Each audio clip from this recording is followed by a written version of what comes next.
여러분, 하나님은 만물의 여김을 받지 않으세요. 무엇을 심든지 심는 대로 거두게 되어 있습니다.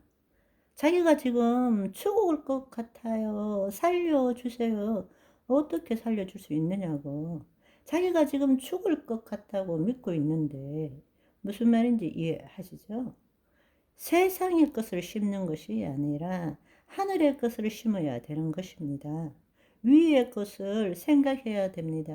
여러분, 여러분의 존재가 변화되었다면 여러분의 믿음 체계를 바꾸고 가치 체계를 바꾸고 어제 말씀드린 7가지 알약을 드시기를 소망합니다.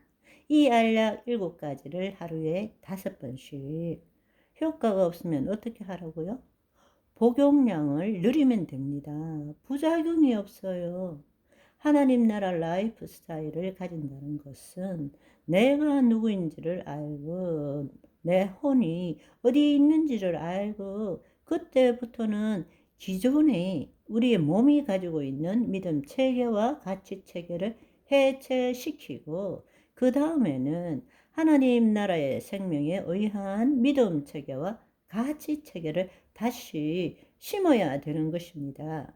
그런데 중요한 사실은 우리가 그리스도 안에서 하나님 나라의 믿음 체계와 가치 체계를 심으면 심을수록 기존에 있는 구습, 세상의 믿음 체계와 가치 체계는 힘을 잃게 된다는 뜻입니다.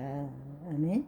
처음에는 내 믿음 체계 안에 뭐가 들어있는지, 가치 체계 안에 뭐가 잘못되어 있는지를 우리가 알아야 되고, 그것들을 제거해 내야 되지만, 그것만 가지고 평생을 보낼 수는 없는 거예요. 그것을 우리가 일단 알면 그것을 하나씩 제거해 나가면서 우리는 하나님 나라의 믿음 체계와 가치 체계를 심을 줄 알아야 됩니다. 심으면 심을수록 새로운 것이 거두어지기 때문입니다.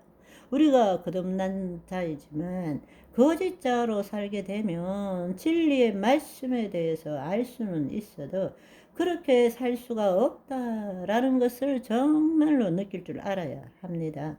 진짜 진리의 말씀을 안다면 그렇게 살려고 애쓰는 것이 아니라 반대로 그러한 내가 죽어야 합니다. 우리는 말씀을 가지고 그렇게 살아보려고 거짓자가 더 노력하고 애쓰는 거예요. 그런데 중요한 것은 바로 거룩한 진리의 말씀이 아니라 그 말씀을 붙들고 있는 거짓자, 주체 파악을 해야 된다는 것입니다.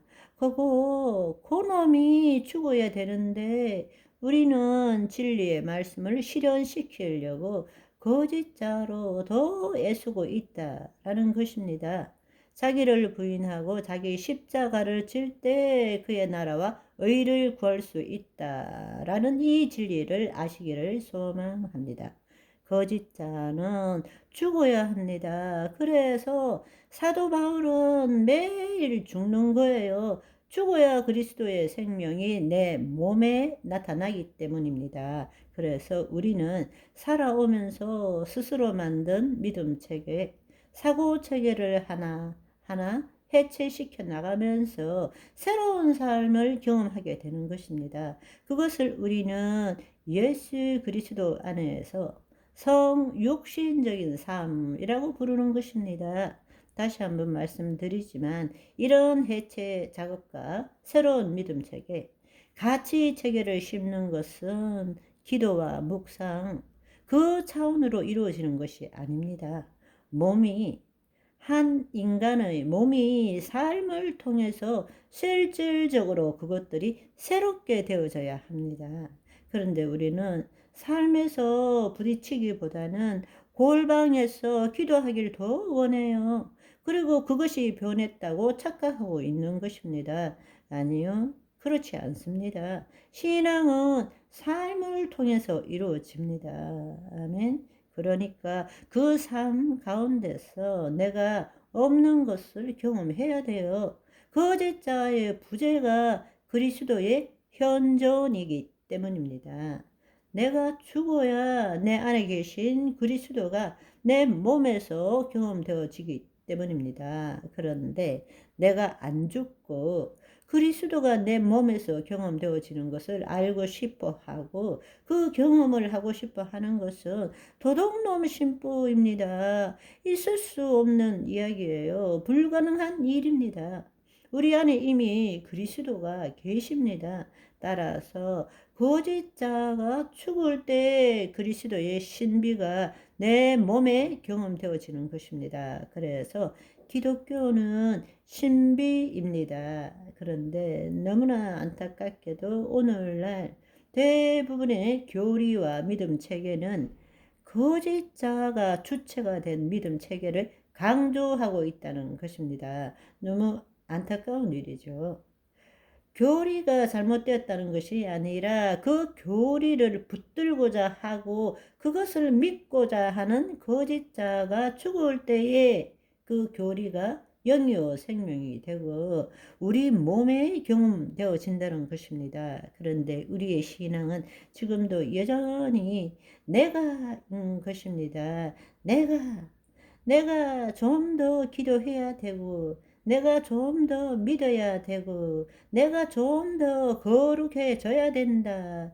그런 나에게서 못 벗어나는 거예요. 그런데 주님은 너가 죽어야 된다. 너의 혼이 살려고 애쓰면 죽을 것이고 날 위해서 죽으면 살게 될 것이다. 말씀하시잖아요. 아멘. 그런데 말씀은 이렇게 전하지만 저도 여전히 믿음의 선한 싸움을 싸우고 있거든요. 그러니까 삶에 부딪힐 때는 늘 우리는 실수하고 또 넘어질 수도 있고 그러나 그럼에도 불구하고 예수 그리스도 안에는 결코 정죄함이 없는 것이고 다시 오뚜기처럼 일어나서 어제보다 오늘보다 내일 점점점 그리스도가 더 나타나는 삶을 살아가는 것입니다. 그렇게 믿음의 선한 싸움을 다 싸울 때 때가 이르면 의의 면류관이 주어지는 것입니다. 아멘. 오늘은 여기까지. 바이바이.